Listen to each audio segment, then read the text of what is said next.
ओम ओम ओम ज्ञानेश्वरी गीता उपोद्घात सदगुरु देव की जय। दिनकर नाथ महाराज की जय। आद्य जगत गुरु शंकराचार्य महाराज की जय। जयानंद महाराज की जय। दत्तात्रेय भगवान की जय। श्री ज्ञानेश्वर महाराज की जय। ओम नमः पार्वती पते हर हर महादेव हर। શ્રી જ્ઞાનેશ્વરીનો ઉपोद्घात।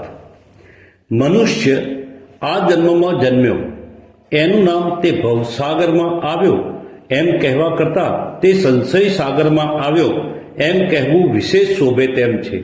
સંસારનો અર્થ જ સંશય એવો ગ્રહણ કરવામાં આવે તો તે અર્થ મનુષ્યને આત્મજ્ઞાનના માર્ગમાં ઉત્તમ સહાયક થઈ પડે તેમ છે। કેમ કે જન્મ પર્યંત તે સંશયમાં જ ગૂંચવાયેલો રહે છે।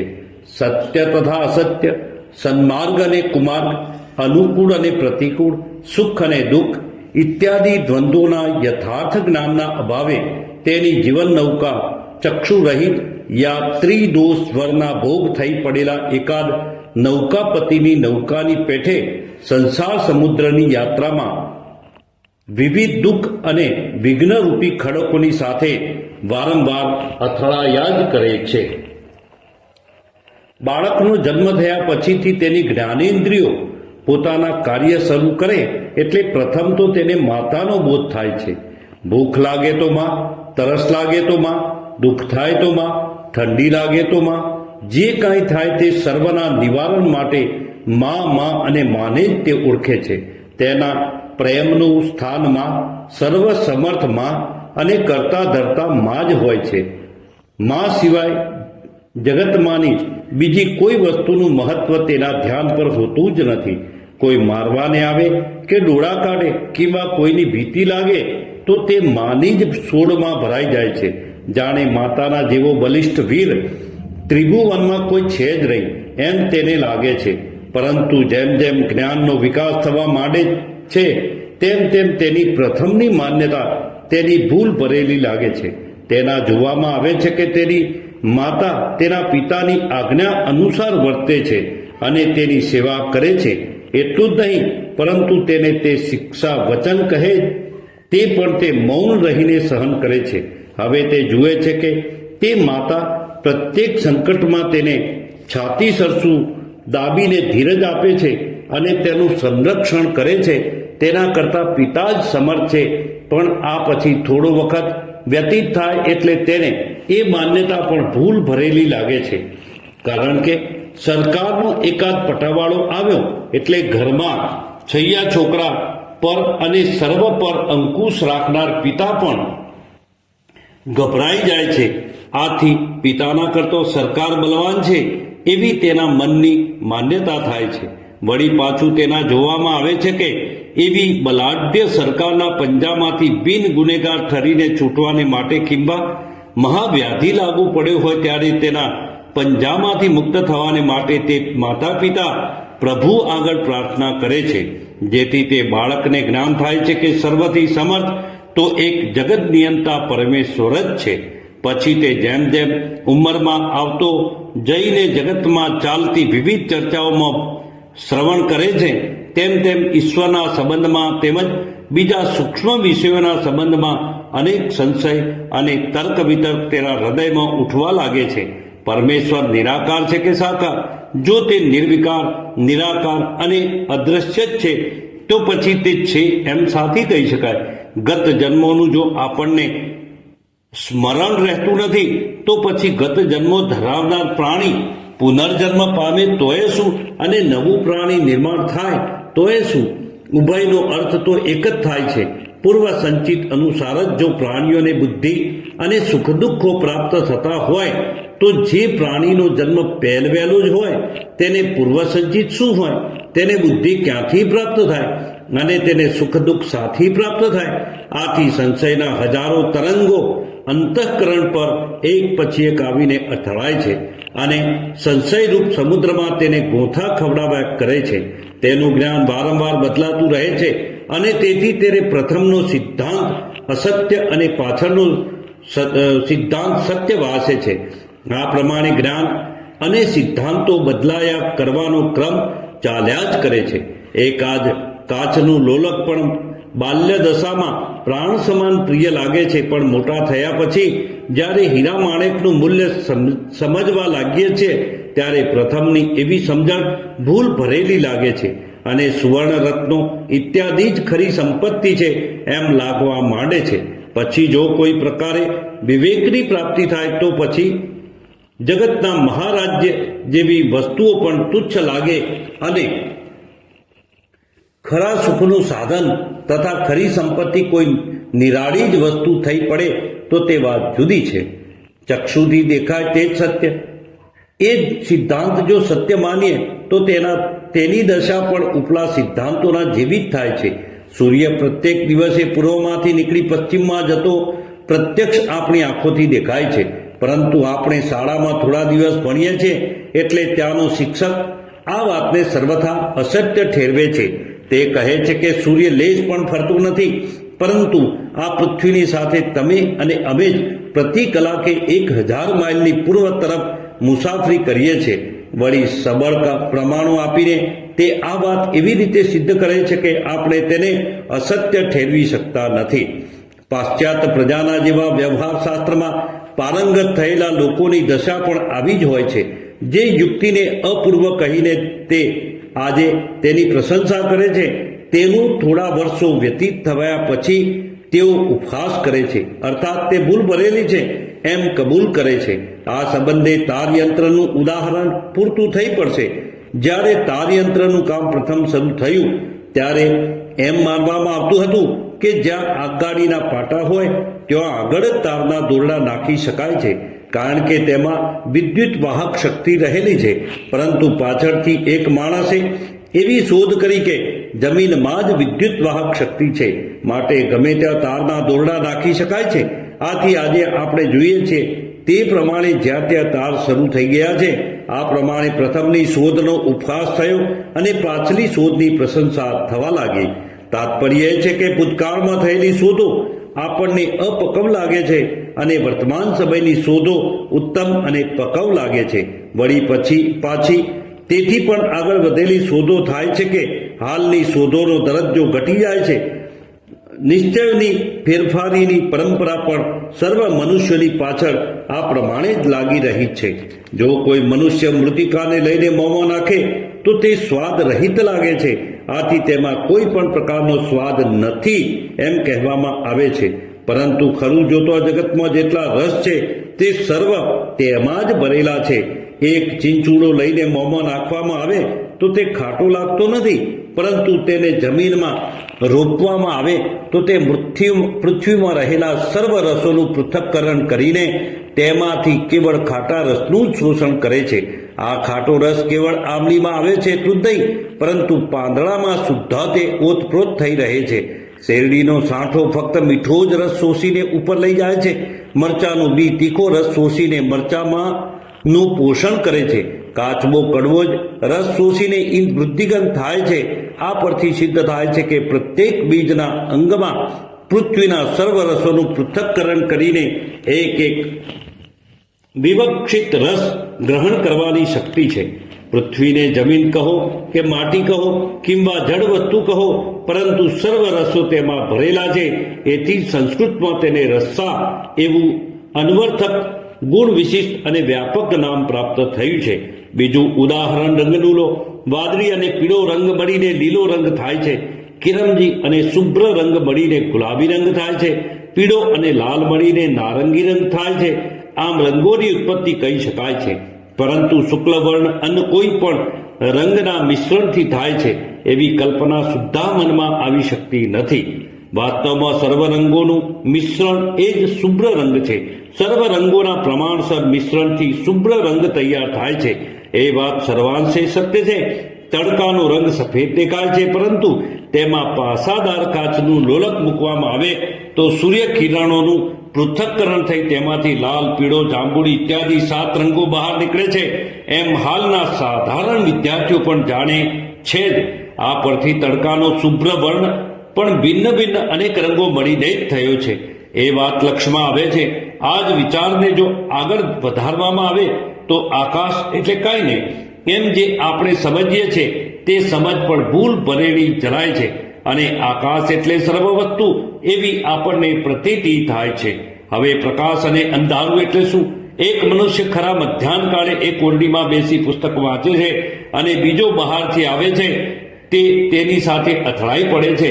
જે પ્રકાશ એકની દ્રષ્ટિને લેશ પણ દેખાતો નથી તે અન્યને પુસ્તક વાંચવાને પૂરતો થઈ પડે છે.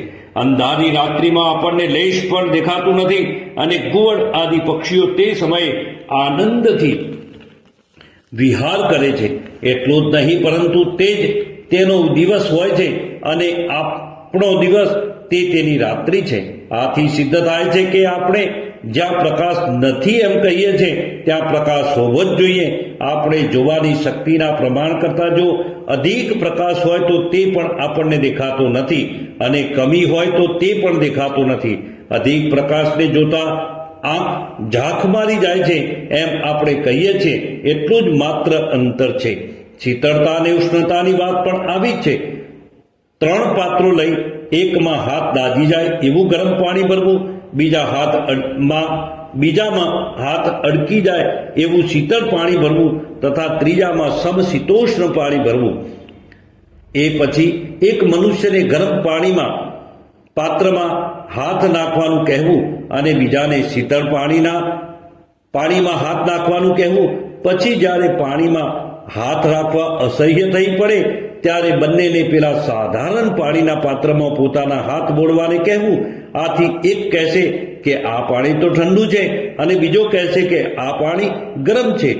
આમ પાત્રમાં પાણી એક જ પ્રકારનું હોવા છતાં એકને શીતળ અને બીજાને ઉષ્ણ લાગે છે. જેથી શીતળતા અને ઉષ્ણતા વચ્ચેનો ભેદ પણ ક્યાં સુધી થાય છે તે સહજ ધ્યાનમાં આવશે. મોટા મોટા વિજ્ઞાનવેત્તાઓ ગહન વિચાર કર્યા પછી જે વ્યાખ્યાઓ ઠરાવી છે તે પણ કેટલે અંશે સત્ય છે. જેને સ્થિતિ માત્ર છે પરંતુ પરિમાણ નથી તેને બિંદુ કહેવામાં આવે છે. આનો અર્થ શું? અને આવી કોટીનું બિંદુ અસ્તિત્વમાં જ ક્યાંથી હોઈ શકે? બિંદુ ગમે તેટલું સૂક્ષ્મ હોય તો પણ તેને પરિમાણ તો હોવું જ જોઈએ. બિંદુ સૂક્ષ્મ હશે તો સૂક્ષ્મ દર્શક યંત્ર વડે તેનું પરિમાણ કાઢી શકાશે. માટે પરિમાણ જોઈએ. પરિમાણ જો ન હોય તો બિંદુનું અસ્તિત્વ જ સી રીતે માની શકાય? આ જ સ્થિતિ રેસાની વ્યાખ્યાની પણ છે, જેને માત્ર લંબાઈ છે પણ પહોળાઈ નથી. આ લક્ષમાં રાખી રેસા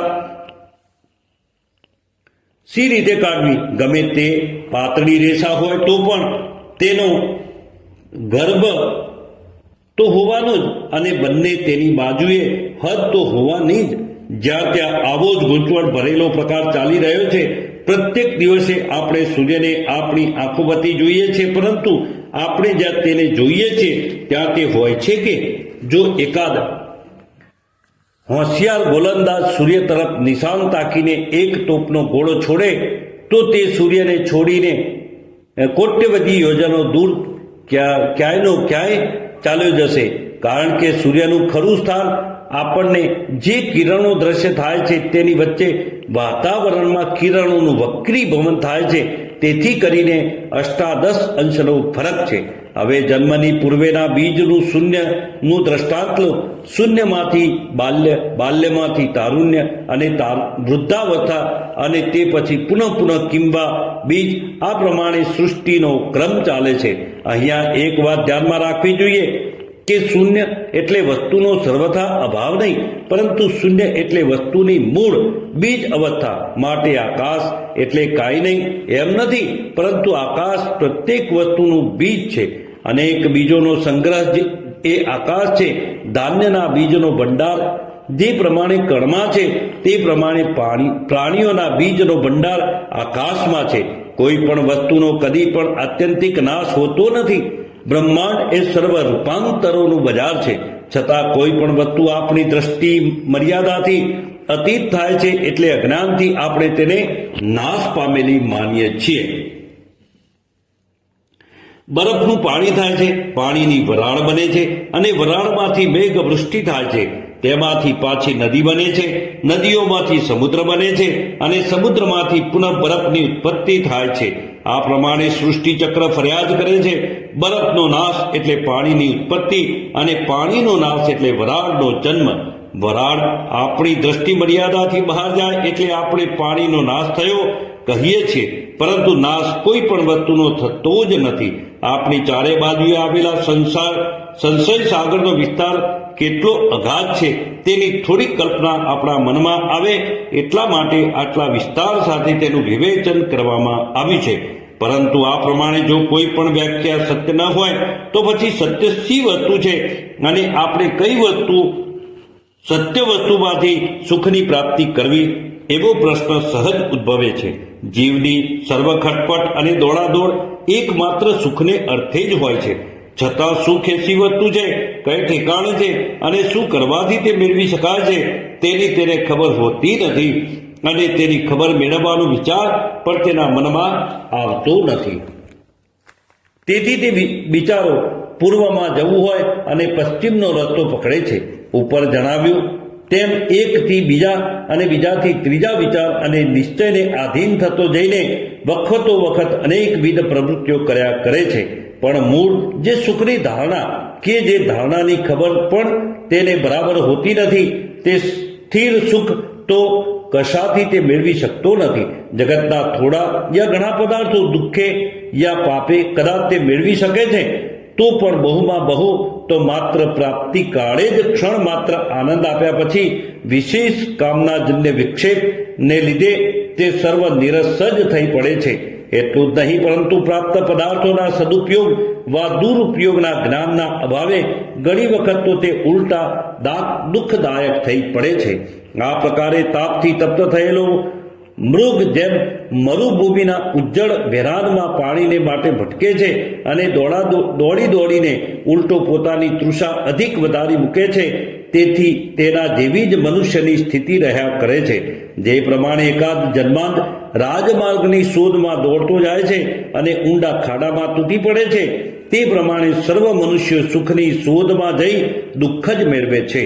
આ પ્રમાણે સુખને માટે જે પ્રયત્નો કરવામાં આવે છે તે સઘળા શાખા તોડી પલ્લવ કરવા, ઘર ભાંગીને દેવળ બાંધવા, લોકોને લૂંટી સદાવ્રત કાઢવા, મસ્તક પર વસ્ત્ર ઓઢી નીચેનું અંગ ખુલ્લું રાખવા, મહેલ તોડીને મંડપ કરવા, ઘર બાળીને તાપણું કરવા, બળદ વેચીને ગંધર્વ ખરીદવા અને પોપટને વેચી પાજરું ખરીદ કરવા જેવા જ છે.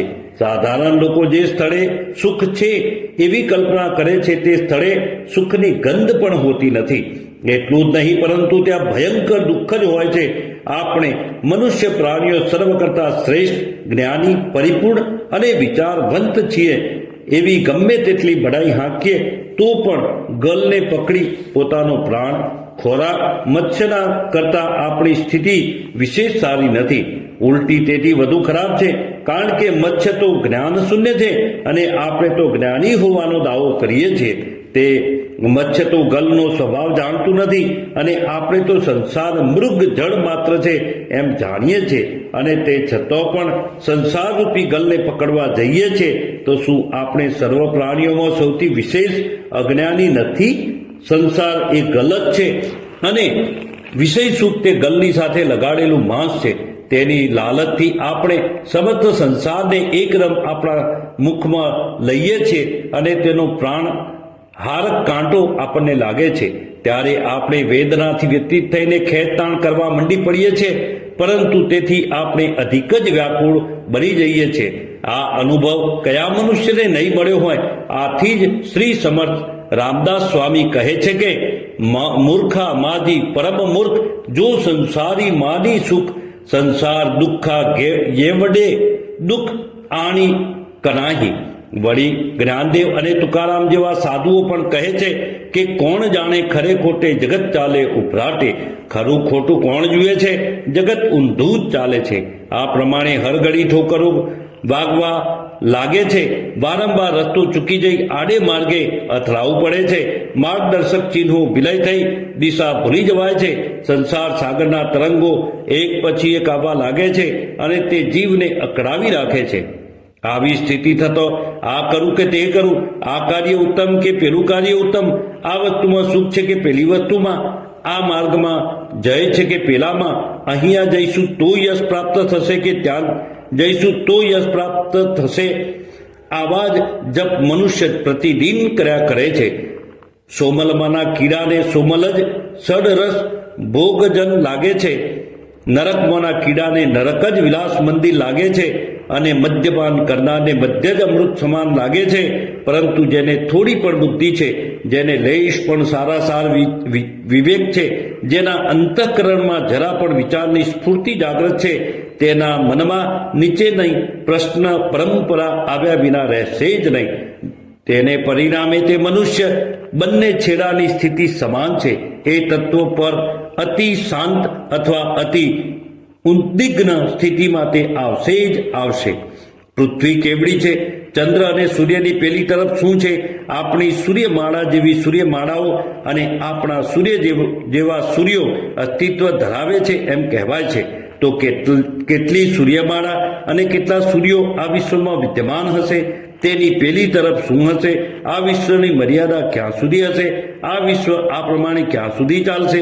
સર્વનો લય થઈને કલ્પાંત થાય છે, પરંતુ કલ્પાંતની પાછળ શું હશે? ઈશ્વર જેવું કાંઈ છે કે નહીં? જો હોય તો તે દ્રષ્ટિગોચર શા માટે થતો નથી? મરણ પછી આપણું શું થતું હશે? જો યમદંડ ભોગવવાનો હોય તો દેહાવસાન થયા પછી સી રીતે ભોગવવો પડે છે? જો યમદંડ ભોગવવાનો ન હોય તો ઈશ્વરને ઘેર બધો અંધેર કારભાર ચાલે છે એમ જ કહેવું જોઈએ. પુનર્જન્મનો સંભવ છે કે નહીં? ગત જન્મનું આપણને સ્મરણ રહેતું નથી, તેથી પુનર્જન્મ પ્રાપ્ત અથવા નવા જીવનું નિર્માણ થાય એ બંનેનો અર્થ એક જ થાય છે ને. સર્વ બ્રહ્માંડ જો દ્વૈતમય અદ્વૈત હોય તો પછી પાપ પુણ્યમાં ભેદ શા માટે માનવો? ભેદાભેદ કાલ્પનિક હોય તો પાપ પુણ્ય નીતિ અનીતિ વગેરેને સત્ય શા માટે માનવા? આપણી પાસેની વસ્તુ આપણને આપીને પરોપકાર પણ શા માટે કરવો? લોકોના ગળા રહેસી આપણો ખજાનો તર શા માટે ન કરવો? શ્રીમંતોનો પ્રાણ લેવો એ જો પાપ હોય તો તેનું સર્વસ્વ આપણા હાથમાં આવે તે શું પુણ્ય નથી? બળવાન નિર્બળને ખાઈ જાય છે એ જો પાપ હોય તો મત્સ્ય આદિ નિસંતાન શા માટે થતા નથી? પ્રત્યેક લગ્ન શુભ મુહૂર્ત જોઈને કરવામાં આવે છે, તો પણ આ જગતમાં આટલી બધી વિધવાઓ શા માટે છે? પ્રજોત્પત્તિને માટે આપણે વિધિપૂર્વક લગ્ન કરવાની ખટપટ કરીએ છીએ, પરંતુ પશુ આદિ જાતિ કે જેની સંતતિનો ભાર નથી તેના લગ્નો કોણે વિધિપૂર્વક કર્યા હતા? ચોરીનું દ્રવ્ય વિષરૂપ કોને થઈ પડ્યું છે? વ્યભિચાર કરવાથી કોને કોડ નીકળ્યો છે? આપણે જાતે જ મરી જઈએ તો પછી ફળ ભોગવવાને કોણ અવશિષ્ટ રહે છે? દેવ દેખાતા નથી માટે તે છે એમ બોલવું વ્યર્થ છે ઇત્યાદિ ચારવાક મતો અને આસુરી વિચારો પણ મનમાં ઉપસ્થિત થયા વિના રહેતા નથી. ત્યારે હવે એ સર્વ પ્રશ્નોનું સમાધાન ક્યાંથી પ્રાપ્ત કરવું? આ સમાધાન અધ્યાત્મ શાસ્ત્રના બ્રહ્મ વિદ્યાના અભ્યાસથી જ પ્રાપ્ત થાય તેમ છે. યંત્રશાસ્ત્ર, જ્યોતિષશાસ્ત્ર કે ભૂગર્ભશાસ્ત્ર ઇત્યાદિ લૌકિક વિદ્યાઓ એ યથાર્થ જ્ઞાન અથવા બ્રહ્મ વિદ્યાના પરંપરાગત સાધન છે, પરંતુ તેના સાક્ષાત બ્રહ્મ વિદ્યાનો બોધ આપી શકવાને સમર્થ નથી. આત્મબોધ એ જ સત્ય જ્ઞાન છે. આ સર્વ બ્રહ્માંડનું જે મૂળ તત્વ છે તેનું નામ બ્રહ્મ છે. એ બ્રહ્મનું યથાર્થ જ્ઞાન થયું એટલે સર્વ જ્ઞાન થયું સમજવું. સર્વ સુખોનો ખરો ભંડાર માત્ર એ જ્ઞાન જ છે. એને આત્મજ્ઞાન કહો કે બ્રહ્મજ્ઞાન કહો, એ સર્વ એક જ છે. આ બ્રહ્મજ્ઞાન મેળવવાને માટે સૂર્ય ચંદ્ર સમાન દૂર દૂરના પદાર્થોના પ્રશ્નોનો નિર્ણય કરવાની જરૂર નથી, પરંતુ હું કોણ એનો જ વિચાર અને નિર્ણય સર્વથી પ્રથમ કરવાની જરૂર છે. એના નિર્ણયમાં જ સર્વ પ્રશ્નો અને તેના ઉત્તરો સમાઈ જઈ તેનો નિકાલ થઈ જાય છે. આપણી પાસે આપણા સિવાય, આપણા હુંપણા સિવાય અન્ય કોઈ પણ વસ્તુ નથી. ઘણા છતાં ચમત્કાર તો જુઓ કે આપણે આપણને જ જાણતા નથી. હું તે હાડ છું કે ચર્મ છું, માંસ છું કે મસ્તક છું કે પાય છું, હું કોણ છું એ વિશે વિચાર કરવા લાગતા આખરે શૂન્યની જ નિષ્પત્તિ થાય છે કે હું એટલે કાંઈ જ નહીં. એટલા માટે શ્રીમદ શંકરાચાર્ય આદિકોએ બ્રહ્મ સત્યમ જગન મિથ્યા એવા સિદ્ધાંતો બોધ્યા છે. એટલા માટે જ પૂર્વે કહેલા દ્વૈતમય અદ્વૈત સિદ્ધાંતાનુસાર હું એટલે કાંઈ નહીં અને કાંઈ નહીં એટલે સર્વ વસ્તુ તે હું જ છું. ત્યારે આ સર્વનું મૂળ શું એવી સહજ જિજ્ઞાસા ઉત્પન્ન થાય છે. જે એક તત્વને આ બ્રહ્માંડની સાથે સંબંધ છે તે તત્વને જ પરબ્રહ્મ કહેવામાં આવે છે. પરબ્રહ્મને એક અનાદિ અનંત અતિ વિસ્તૃત વૃક્ષ ધારીએ તો જીવ સૃષ્ટિએ તેની શાખાઓ છે, વેદ તેના પાંદડા છે અને રામકૃષ્ણ આદિ અવતારો એ તેને આવેલા સુંદર ફળો છે. કિંબા બ્રહ્મય પરમાત્માનો અપરંપાર ખજાનો છે અને જીવ સૃષ્ટિએ નાની મોટી નળીઓમાંથી આવેલું તેમાંનું યત કિંચિત જીવન છે. આ ઉપરથી આત્મા અને પરમાત્મા વચ્ચે શું સંબંધ છે તે થોડે અંશે પણ ધ્યાનમાં આવ્યા સિવાય રહેનાર નથી. બ્રહ્મનું જે જ્ઞાન તેને જ અધ્યાત્મ જ્ઞાન કહેવામાં આવે છે. અધ્યાત્મ જ્ઞાનની આગળ ઇતર સર્વ જ્ઞાનો તુચ્છ છે. માટે અધ્યાત્મ શાસ્ત્રનો અભ્યાસ કરવામાં આવે અને બ્રહ્મ જ્ઞાન અંતઃકરણમાં અંકિત થાય એટલે ઉપલા પ્રશ્નોનો ઉત્તર તેમાં આવ્યા વિના રહેશે નહીં. એટલું જ નહીં પરંતુ એવી બીજી કોટ્યવધી પ્રશ્ન માલિકાઓ ઉપસ્થિત થાય તો તેની પણ નિવૃત્તિ તે વડે જ થઈ જશે. જગતના લોકો વ્યવહાર શાસ્ત્રમાં ભલે જોઈએ તેટલી કુશળતા પ્રાપ્ત કરે, પરંતુ જ્યાં સમર્થ વિદ્વાનોને પણ મસ્તક હલાવવું પડે છે, જ્યાં સંસાર તાપથી તપ્ત થયેલા મનુષ્યને વિશ્રાંતિ મળે છે, જ્યાં વિપત્તિથી બદ્ધ થયેલાઓ મોક્ષ સુખનો આશ્રય મેળવે છે, સ્થાન તો માત્ર એક અધ્યાત્મ શાસ્ત્ર છે કે જે અધ્યાત્મ શાસ્ત્ર આપણા પૂર્વજોએ સાધ્ય કરી રાખ્યું છે. પૂર્વે જણાવવામાં આવ્યું છે કે મનુષ્ય કોઈ પણ પ્રકારની વ્યાખ્યા બરાબર કરી શકતો નથી, તો પછી અચિંત્ય નિરાકાર નિર્વિકાર અભેદ્ય અનંત અગોચર એવું જે બ્રહ્મ તેની યથાર્થ વ્યાખ્યા સી રીતે કરી શકશે?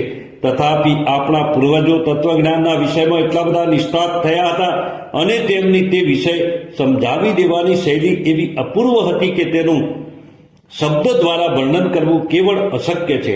બ્રહ્મની ઓળખાણ કરવાને માટે વેદોએ તેને ઓમ એવું ગુણ વિશિષ્ટ નામ આપીને તે ઓમની આકૃતિ પણ નિશ્ચિત કરી છે. ઓમની આકૃતિમાં અને ઉચ્ચારમાં વિષય બ્રહ્મ વિષયના જે રહસ્યો ભરેલા છે તેનું વર્ણન કરવાને માટે એક સ્વતંત્ર ગ્રંથ લખવો જોઈએ. એ જ કારણથી વેદોનો તેમજ આધ્યાત્મિક ગ્રંથોનો આરંભ પ્રાચીન કાળના લોકો ઓમકારથી કરતા હતા. આ જ્ઞાનેશ્વરીના 17મા અધ્યાયમાં ઓમકારના મહાત્મ્યનું વર્ણન અતિ માર્મિક રીતે કરવામાં આવ્યું છે. જેને આ સંસાર સાગરને તરી પાર જવું હોય, જેને સંસાર તાપમાંથી મુક્ત થવું હોય, જેને પરમાનંદના સુખનો ઉદ્યાનમાં યથેચ્છ વિહાર કરવો હોય, જેને અપરિહાર્ય સંકટનો પરિહાર કરવો હોય, જેને સર્વશાસ્ત્રોનું રહસ્ય એકદમ ગ્રહણ કરવું હોય, જેને હું કોણ એ આત્મ સ્વરૂપની ઓળખાણ કરી લેવી હોય, તેણે બ્રહ્મ જ્ઞાન પ્રાપ્તિનો માર્ગ પકડવો જોઈએ. તે માર્ગ અધ્યાત્મ શાસ્ત્ર જ છે. આપણા વેદો ઉપનિષદો શાસ્ત્રો ઇત્યાદિમાં આધ્યાત્મ વિચાર નિર્દિષ્ટ કરેલો છે, પરંતુ તે ગ્રંથો અત્યંત ગહન અને વિસ્તૃત હોવાથી સર્વને જોઈએ તેવો લાભ થવો દુર્ઘટ છે. જ્ઞાનેશ્વરે તો સ્પષ્ટ કહ્યું છે કે વેદ કૃપણ છે, કારણ કે વેદોએ શૂદ્ર આદિકોને અનઅધિકારી ઠરાવ્યા છે, પરંતુ તે સર્વ ન્યૂનતાઓ દૂર કરવાને માટે વ્યાસે તે સર્વનો સાર મંથન કરીને 700 શ્લોકની ભગવદ્ ગીતામાં આણ્યો છે. ભગવદ્ ગીતાનું વર્ણન કોણ કરી શકે તેમ છે? આ જ દેશના નહીં પરંતુ સર્વ દેશના સુશિક્ષિત લોકો તેના પરિમલનો ઉપભોગ લેવાને માટે ભ્રમરની પેઠે તેની આસપાસ ફરી વળ્યા છે. તેના પર ભાષણ કર્યા ન હોય, ટીકા લખી ન હોય અને ભાષાંતર કર્યું ન હોય એવા વિદ્વાન વિરલ જ પ્રાપ્ત થશે. શ્રીમદ શંકરાચાર્ય, શંકરાનંદ, મધુસૂદન, આનંદગીરી, શ્રીધર ઇત્યાદિ પ્રાચીન મહાત્માઓ અને સુસંસ્કૃત કવિઓની ટીકા પ્રસિદ્ધ જ છે. મહારાષ્ટ્રીય કવિ મંડળમાંના ઘણાઓએ પણ ગીતા પર ટીકા કરી છે. શ્રી જ્ઞાનેશ્વર તથા મુક્તેશ્વરની ઓવિયો, તુકારામના અભંગ, વામન પંડિતની સમશ્લોકી અને યથાર્થ દીપિકા, મોરોપંતની આર્યા, ઉદ્ધવ ચિદગનના સવૈયા, કબીરના દોહરા અને તે સિવાય અનેક અર્વાચીન ભાષાંતરકારો તથા કવિઓના ગ્રંથો છે. અંગ્રેજી ભાષા જેવી પરકીય ભાષામાં પણ તેના અનેક ભાષાંતરો થયા છે અને તેથી તદ ભાષા વિજ્ઞ તત્વવેત્તાઓ આનંદાવેશમાં ડોલી રહ્યા છે. આ પરથી ગીતાની મહત્તા કેટલી છે તે સમજાશે. શ્રી જ્ઞાનેશ્વરે તો ગીતા એક નાની સરખી સુંદર શ્રુતિ જ છે એમ કહી 18મા અધ્યાયની ટીકામાં તે વિશે અતિ માર્મિક વર્ણન કર્યું છે. જેથી અહીંયા તો માત્ર અધ્યાત્મશાસ્ત્ર એટલે શું તે જોવું હોય તો ગીતા જોવી એટલું જ કહેવું પૂરતું થઈ પડશે. શ્રીમદ શંકરાચાર્ય જેવા મહાત્માએ ગીતા પર જે ટીકા કરી છે તે અતિ સમર્પક, ગહન વિચાર અને અગાધ જ્ઞાનથી પરિપૂર્ણ અને ઈશ્વરી પ્રસાદથી ભરેલી છે. એમાં તિલ માત્ર શંકા નથી. પરંતુ શ્રી જ્ઞાનેશ્વર મહારાજે ભાવાર્થ દીપિકા અથવા જ્ઞાનેશ્વરી નામક જે પ્રસિદ્ધ ટીકા લખી છે તે પણ અપ્રતિમ છે એમ અમે કહી શકીએ છીએ. શંકરાચાર્યની ટીકા જ્ઞાનમાં, વિચારમાં, સિદ્ધાંતમાં અને ઈશ્વરી પ્રસાદમાં ન્યૂન છે એમ અમે નથી કહેતા.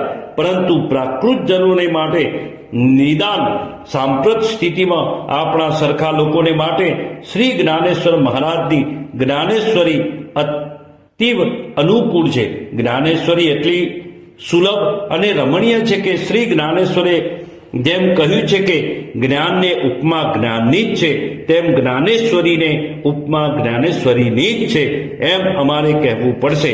અધ્યાત્મશાસ્ત્રના જેવો ગહન વિષય એકાદ કાદંબરી નવલકથાની પેઠે સુલભ અને મનોરંજક કરવાનું કૌશલ્ય, નાના પ્રકારના સમર્પક અને યથોચિત વ્યવહારિક દ્રષ્ટાંત આપવાનું ચાતુર્ય, પ્રધાન તત્વને મનમાં બિંબિત કરી દેવાનો અનુપમ ગુણ, પોતાના વર્ણનમાં લીન કરી દેવાની સાધુત્વ ભરેલી શૈલી, સ્થળે સ્થળે વ્યક્ત કરેલી નિશ્ચિમ ભક્તિ અને વ્યક્ત કરેલું ઉજ્જવલ જ્ઞાન, આ સર્વ જોઈને જેની વૃત્તિ ઈશ્વર પ્રતિ ન વળે, જેના મનનું સમાધાન ન થાય, જેની વૃત્તિ સમ્યક જ્ઞાન પ્રતિ ન ઢળે અને જે સંત ચરણમાં લીન ન થાય, એવો અરસિક જન જ આ જગતમાં કોણ હશે?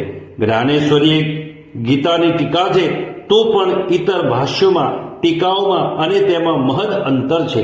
તેમાંનું વર્ણન અત્યંત ખુલાસા ભરેલું છે અને સર્વાંશે પ્રાકૃત જન્મને પણ તેમાંના સિદ્ધાંતના ગૂઢાર્થનો બોધ થાય એવા હેતુથી તેમાં અનેક દ્રષ્ટાંતોથી પ્રત્યેક મુદ્દા વિશે અતિ રસભરિત વર્ણન કરવામાં આવ્યું છે.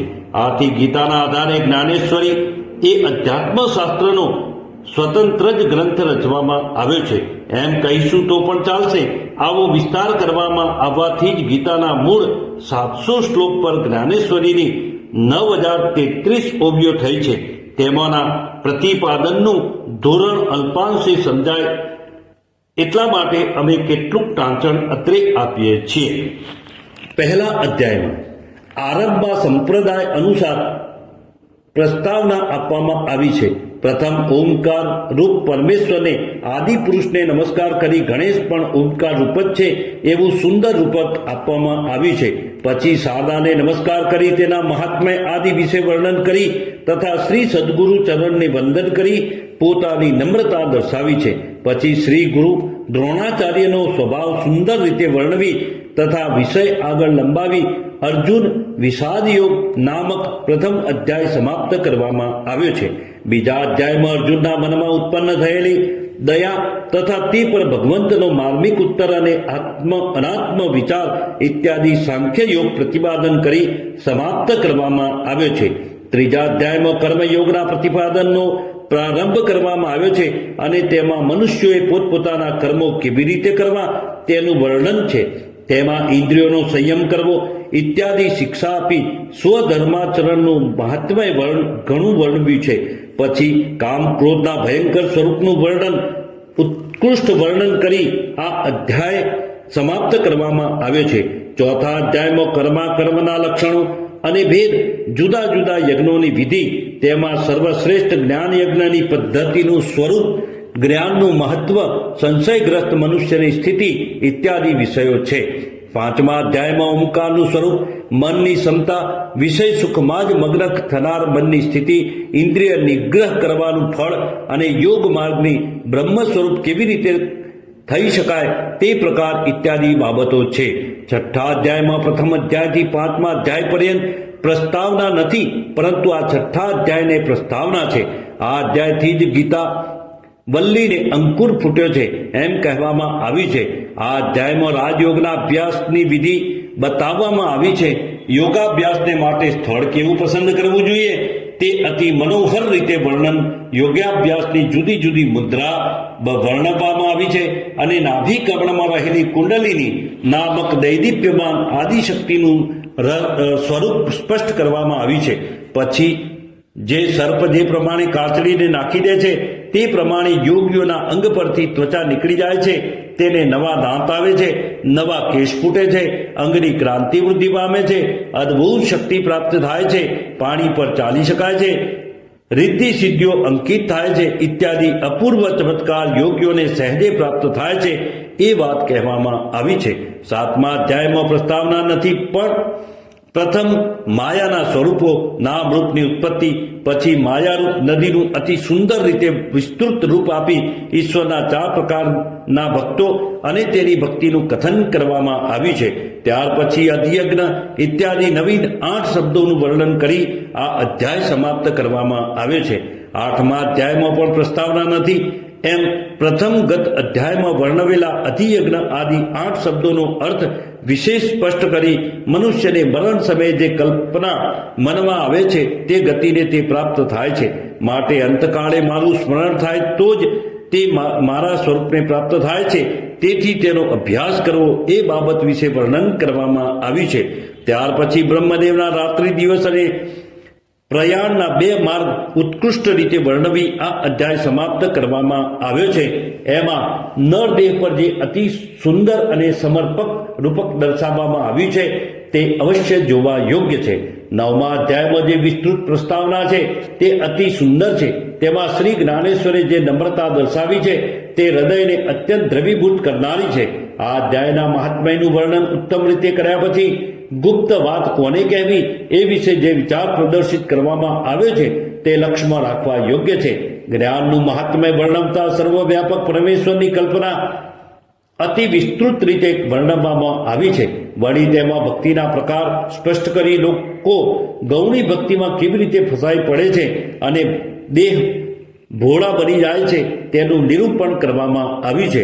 તે પછી ખરી ભક્તિ એટલે શું અને તે પરમેશ્વરને કેટલી પ્રિય હોય છે તે જણાવવામાં આવ્યું છે.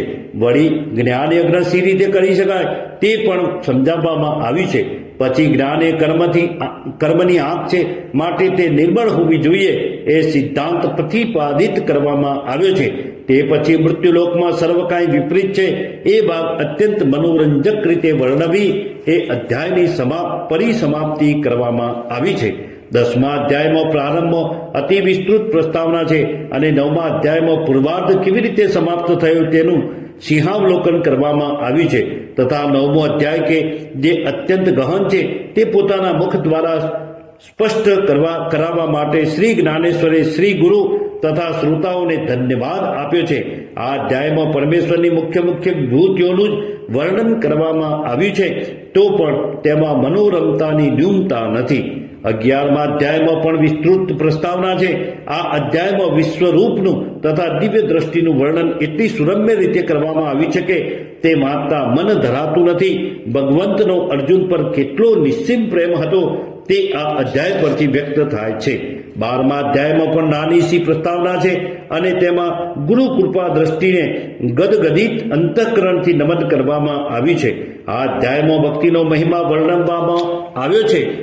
આમાં સમચિત્ત કેવી રીતે થવું તે વિશે જે ઓવિયો છે તેના જેવી રસ ભરિત ઓવિયો સમગ્ર જ્ઞાનેશ્વરીમાં બહુ થોડી મળશે. 13મા અધ્યાયમાં પ્રસ્તાવના મૂળે જ નથી, તો પણ તે સમસ્ત અધ્યાય અતિશય વિસ્તૃત રીતે અને રસિક મનુષ્યનું તન મન લેશ પણ અન્ય વિષય પ્રતિ ઢળે નહીં એટલો મનોરંજક છે. તેમાં ક્ષેત્ર અને ક્ષેત્રજ્ઞ અર્થાત દેહ અને આત્મા વિશે વિવરણ છે.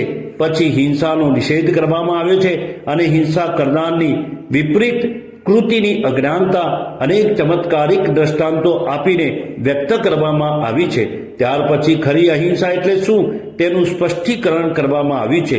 આચાર્યોપાસનમ એ મૂળ પદ પર ગુરુ ભક્તિનું ખરું સ્વરૂપ 93 ઓવિયોથી વ્યક્ત કરવામાં આવ્યું છે.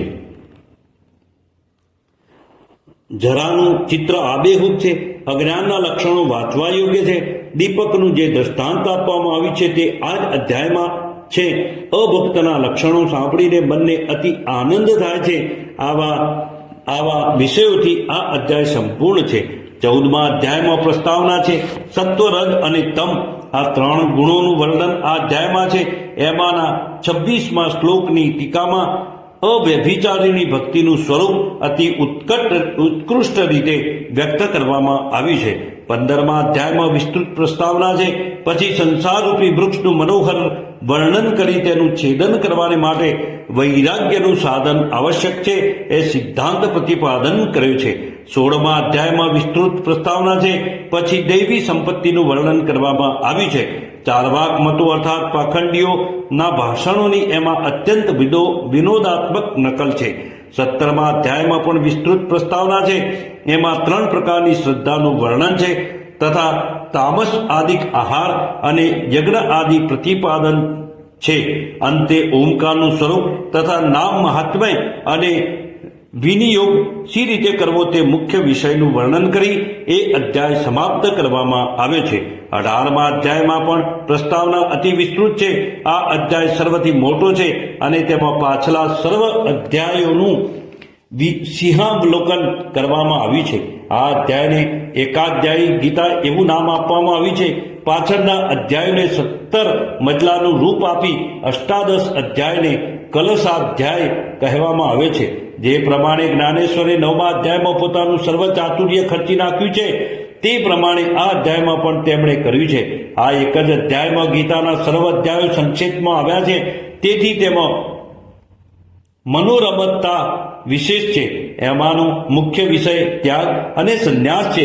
એમાંના અંતિમ શ્લોકનું મહાત્મય વિસ્તારથી વર્ણવવામાં આવ્યું છે. ઉપસંહાર પણ વાંચવા જેવો છે.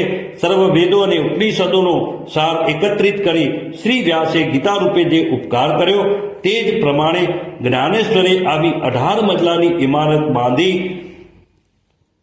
જન સમાજમાં જ પર ચિરસ્મરણીય ઉપકાર કર્યો છે. આ ઇમારત સાકે 1212માં બાંધવામાં આવી હતી. એ વખતે તેના તરફ લોકોનું જેટલું ધ્યાન ખેંચાવવું જોઈતું હતું તેટલું ખેંચાયું ન હતું. 300 વર્ષ પર્યંત તે તેવી જ અવસ્થામાં પડી રહી. પછી સાકે 1515માં શ્રી એકનાથ મહારાજે તેનો જીર્ણોદ્ધાર કર્યો. અર્થાત પાઠાંતરથી શબ્દો અશુદ્ધ થઈ ગયા હતા તેનું શુદ્ધિકરણ કર્યું અને નવી પ્રત તૈયાર કરી તે સંબંધી તેમણે જાતે જે ઓવિયો રચી છે તે અંતિમ ભાગમાં આપવામાં આવી છે. ત્યાર પછી પુનઃ તે 300 વર્ષ પર્યંત તેવી જ અવસ્થામાં રહી. પરંતુ સૃષ્ટિનો વ્યવહાર ક્યાં બંધ હોય છે તેના રૂપાંતરનો ક્રમ ચાલ્યા જ કરે છે. તે પ્રમાણે અમારી મરાઠી ભાષામાં પરિવર્તન થતાં થતાં મુગ્ધ વધુને તારુણ્ય પ્રાપ્ત થાય છે. તે પ્રમાણે તેનું સ્વરૂપ બદલાયું. તે એટલે સુધી કે જ્ઞાનેશ્વરીમાંનો એક એક શબ્દ પ્રચારમાંથી નીકળી જતા આખરે પુષ્કળ શબ્દો દુર્બોધ થયા. આવી નવ શિક્ષિતોને માટે તેનો આસ્વાદ લેવાનું કાર્ય ઉત્તરોત્તર દુર્ઘટ થતું ચાલ્યું. એકલામાં મુંબઈમાં ગણપત કૃષ્ણાજીનું છાપખાનું અસ્તિત્વમાં આવ્યું. તેમણે સાવંતવાડીના વેદશાસ્ત્ર સંપન્ન રારા શ્રી શંકર ગણેશ શાસ્ત્રી દેવસ્થલી દ્વારા જ્ઞાનેશ્વરીમાંના દુર્બોધ શબ્દોનો કોશ મહાપરિશ્રમે તૈયાર કરાવ્યો. આ જ જ્ઞાનેશ્વરીનો પ્રથમ કોશ છે. ત્યાર પછી પૂનાના પ્રસિદ્ધ જગદ્વિદ હિતેશુ છાપખાનાના માલિક રાજમાન રાજેશ્રી રાવજી શ્રીધર ગોધળેકરે તે જ કોષના આધારે પરિભાષા સહિત જ્ઞાનેશ્વરી છાપીને બહાર પાડી. ત્યાર પછી જગદીશ્વર છાપખાનાના માલિક રાજમાન રાજેશ્રી નારાયણ રામચંદ્ર સોહનીએ મૂળ જ્ઞાનેશ્વરી બુક સાઇઝમાં છાપી તેની પાછળ કઠિન શબ્દોનો કોષ જોડ્યો. પરંતુ જ્ઞાનેશ્વરીમાં વિભક્તિ રૂપો જૂની પદ્ધતિના હતા. પ્રથમા અને દ્વિતીય વિભક્તિ એક સરખી જ હતી. તૃતીયા અને સપ્તમી એક રૂપ જ હતી. વાક્યો પણ સૂત્ર સરખા તૂટક હતા, જેથી એમાં પણ થોડે ઘણે અંશે દુર્બોધત્વ કાયમ જ રહ્યું હતું. ત્યાર પછી નિર્ણય સાગર પ્રેસના માલિક રાજમાન રાજેશ્રી જાદવી દાદાએ ડોક્ટર અરુણા મોરેશ્વર કુંટે દ્વારા ટિપ્પણો અપાવી સટીપ જ્ઞાનેશ્વરી છપાવી પ્રસિદ્ધ કરી. આ જ્ઞાનેશ્વરી બુક સાઇઝની હતી અને તેમાં ગીતોના પદો, પ્રત્યાહિકો, કઠિન શબ્દો પર પૃષ્ઠની નીચે ટિપ્પણ એવી ઘણી સારી વ્યવસ્થા હતી. પછી કોલ્હાપુર નિવાસી વકીલ રાજમાન રાજેશ્રી ભાવે પ્રાય 3 વર્ષ પૂર્વે ભાવાર્થ ચંદ્રિકા નામની સાર્થ જ્ઞાનેશ્વરી તૈયાર કરી તે છપાવી પ્રસિદ્ધ કરી. તેમાં કઠિન શબ્દોના અર્થ કિંવા કોષ પણ આપવામાં આવ્યો નથી અને પોથીના આકારમાં હોવાથી વાચકને ઘણી અગવડ પડે છે.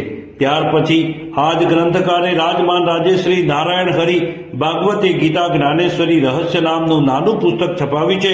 તે જ્ઞાનેશ્વરીના કેટલાક ભાગનું ભાષાંતર છે અને તેમાંની ભાષા અતિ સુરમ્ય છે.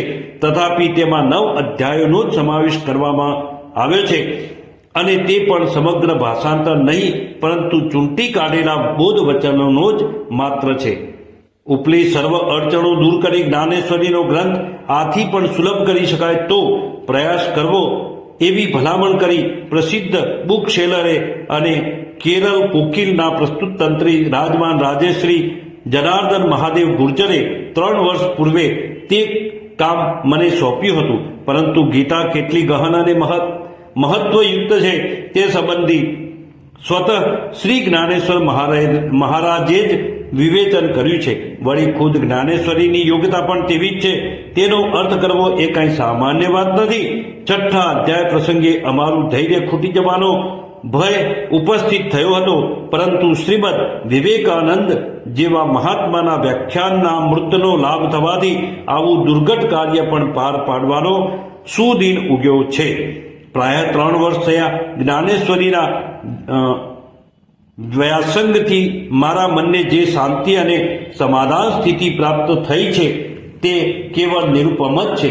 આવા ગ્રંથનું કાર્ય મારા જેવા પામરના હાથથી પાર પડ્યું એ મારા વડીલોનું પુણ્ય, પૂર્વ સંચિતનો યોગ અને શ્રી જ્ઞાનેશ્વર મહારાજના પ્રસાદનું પરિણામ છે.